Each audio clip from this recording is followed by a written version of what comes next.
Cara menghitung harga pokok produksi. Dalam rangka mendapatkan keuntungan, perusahaan wajib memahami berapa harga pokok produksi (HPP) yang dikeluarkan dalam rangka mengolah barang mentah atau bahan baku menjadi produk yang siap dijual. Harga ini menjadi dasar dari semua perhitungan harga jual yang akan dipasarkan, serta keuntungan yang akan didapatkan perusahaan. Harga pokok produksi, atau juga disebut sebagai biaya produksi, bisa dipahami sebagai semua biaya yang dikeluarkan untuk proses produksi, atau kegiatan mengubah bahan baku menjadi produk yang siap dipasarkan. Variabelnya meliputi biaya bahan baku, biaya tenaga kerja langsung, dan biaya overhead pabrik. Tujuan menghitung harga pokok produksi. Setidaknya jika berbicara mengenai tujuan dari penghitungan HPP, ada 4 poin besar yang wajib dipahami. 1. Menentukan harga jual produk. Tanpa mengetahui total harga pokok produksi yang dikeluarkan perusahaan, maka penghitungan harga jual produk juga akan sulit. Padahal dengan harga jual ini perusahaan akan mendapatkan keuntungan. Jadi pada dasarnya, mengetahui biaya produksi adalah langkah awal menentukan keuntungan yang didapat dari aktivitas produksi dan penjualan yang dilakukan perusahaan. 2. Pemantauan biaya produksi secara real.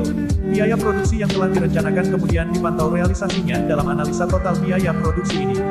Akan dapat terlihat sejauh mana realisasi biaya tersebut saat sudah dilakukan, apakah memiliki sisa, apakah terdapat kekurangan, dan apa penyebab dari kedua hal tersebut jika ada. 3. Perhitungan laba rugi periodik. HPP diperlukan untuk melakukan proses produksi dalam periode tertentu. Tujuan mengetahui nilainya adalah memastikan apakah kegiatan produksi dan pemasaran dalam periode tersebut mampu menghasilkan keuntungan atau kerugian untuk perusahaan.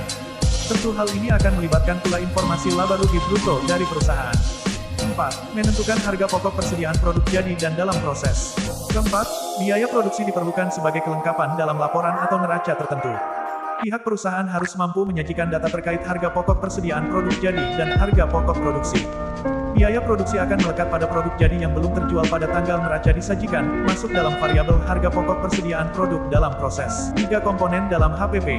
Biaya bahan baku, merupakan setiap biaya yang digunakan dalam rangka membeli bahan baku yang diperlukan dalam proses produksi. Tidak sekedar bahan pokok saja, namun semua komponen untuk menyiapkan bahan baku yang diperlukan tersebut. Biaya tenaga kerja langsung, merupakan semua biaya yang diperlukan untuk membayar tenaga kerja dalam rangka proses produksi, yang mengubah bahan baku atau bahan mentah menjadi produk jadi atau produk yang siap dipasarkan. Contoh paling nyata adalah biaya gaji karyawan yang secara langsung terlibat dalam aktivitas pabrik atau produksi. Biaya overhead pabrik, adalah biaya yang diperlukan untuk mengolah bahan baku menjadi produk yang siap dijual. Biaya ini akan memasukkan variabel biaya tenaga kerja tidak langsung, yang turut bekerja tidak secara langsung dalam pembuatan produk. Cara menghitung harga pokok produksi. Total biaya produksi sama dengan bahan baku yang digunakan plus biaya tenaga kerja langsung plus biaya overhead pabrik. Harga pokok produksi, total biaya produksi plus persediaan barang dalam proses produksi awal, persediaan barang dalam proses produksi akhir. Dengan begini akan diketahui jumlah HPP yang ingin dicari, sehingga bisa digunakan dalam berbagai perhitungan lain yang diperlukan dalam perusahaan, baik bersifat perencanaan, analisa, atau proses evaluasi.